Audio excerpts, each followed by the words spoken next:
Welcome. A little while ago, I made an unexpected purchase. We're going to talk about that in just a second. Hi, I'm Arnie, and this is E-Bike Advocate. Here we talk about e-bikes, we go for rides, we look at accessories. If you're into any of that, why don't you consider subscribing? Just click that big red subscribe button down below. Click the bell icon so you'll be notified whenever we put up new content. And by the way, if you wouldn't mind, share, give us a thumbs up, leave a comment. We do appreciate it, and it helps us grow the channel. You haven't been that active recently, and it would be nice to kind of get some growth again. Appreciate it. So yes, I made an unexpected purchase a while back, and it's the Thule XT2 or Easyfold XT2, and it's something that I had looked at for quite some time, but boy, honestly, I didn't want to shell out the money for it, but I did anyway. The old rack kind of gave out, which would be the topic of a different video. This particular rack is so cool. It's one of the reasons I had looked at it.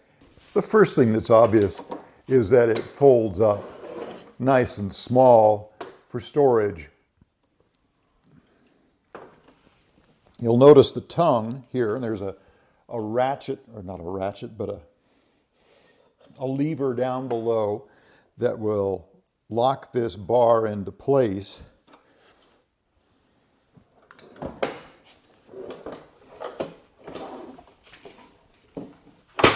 Just like that.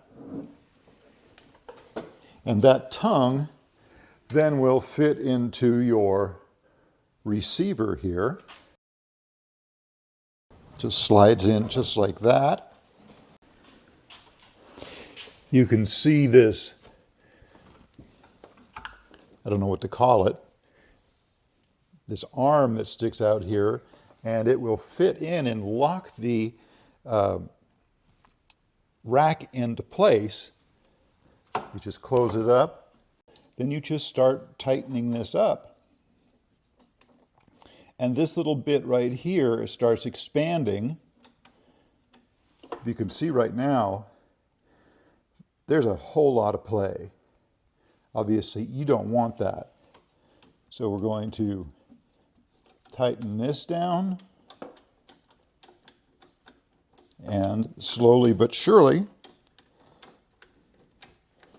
it tightens it in there. You keep going.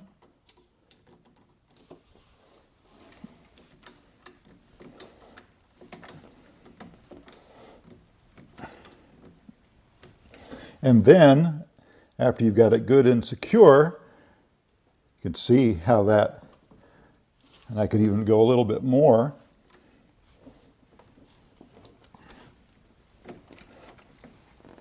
Okay, take your key, tighten that thing down. No way that's coming out of there. Look how tight that is. That's really secure now. Now that we have it mounted, all we need to do is open it up.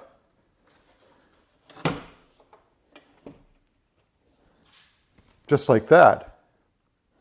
Now, also, you'll notice here, we can push that down and open this up.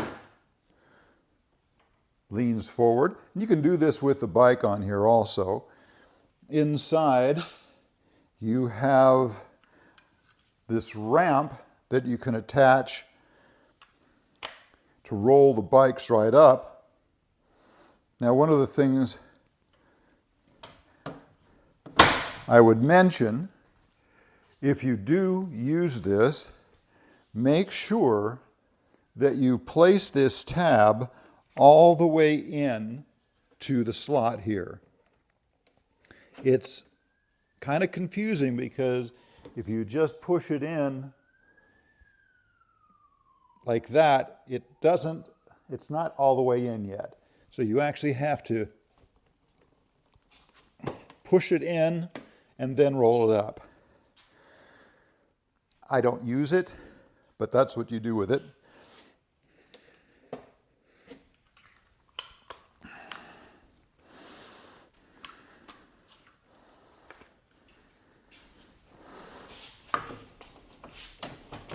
Put this back in here.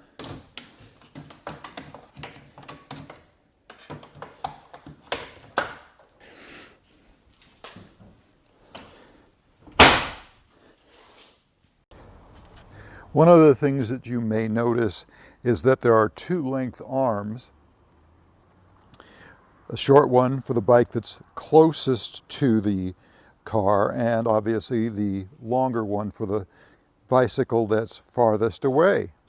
As I mentioned earlier, I have never used that rack down there, or not the rack, but that ramp. But I thought for demonstration purposes, I would do that today.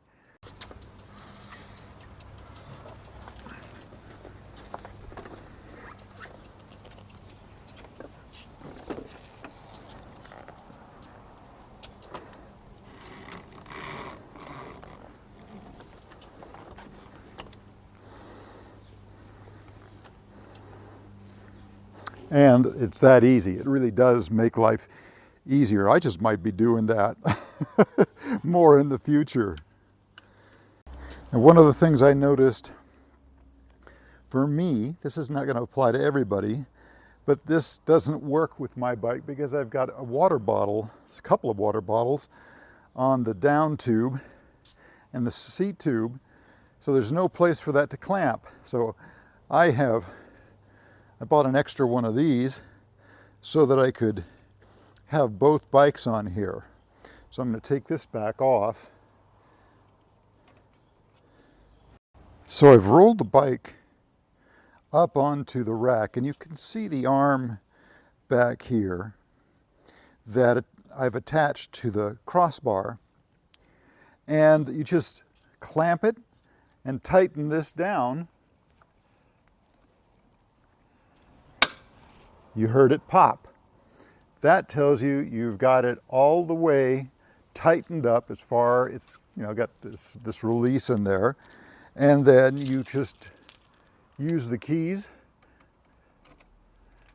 tighten it down, and then it just spins freely. Same key that worked with the knob down below. You'll do the same kind of thing with the other bike. It's going to depend on your bikes, how you're going to go about doing this. Also, you have the straps that hold the wheel on right down here. As I mentioned before,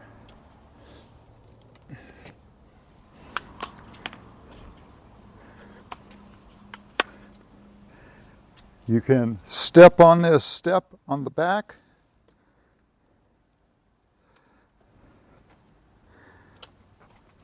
Tilt the whole thing, even with the other bike on there.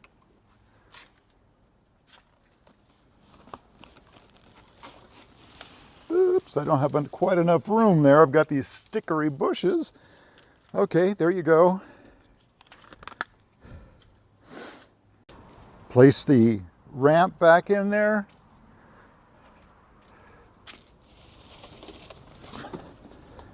Pull your bikes back up.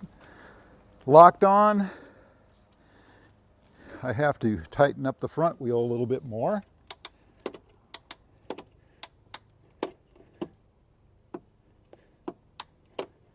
Okay. It's good to go. As you can see, it's a solid platform. That's what makes it such a great rack for just about anybody. Now, are there any downsides? Well, the fact that it always sticks that far out from the car, even when it's folded up, obviously these two wings fold up like this, this sticks out from the car that much all of the time, which makes it, you have to pay a little more attention when you're backing up, when you're backing into a garage, for instance, or something like that. So that's a downside. Other than that, oh, and the price, it's not for the faint-hearted. It's somewhere between $800 and $900 these days. So it's really an expensive rack. But then again, you know, you've got expensive bicycles, riding on it. Are you going to take the risk? I'm certainly not. I'm not one who's going to chintz out after I've spent, you know, God, I don't know, $8,000 or so total for the two bikes. So now I'm going to spend the money and go with that. So those are the only two things that I can think of that are negatives, and they're pretty small negatives. Thanks for stopping by. Do appreciate it. I'll remind you once again, please subscribe if you haven't already. Give us a like, give us a thumbs up, share, you know, leave comments, all that good stuff. We do appreciate you. Thanks so much, and we'll see you in the next one.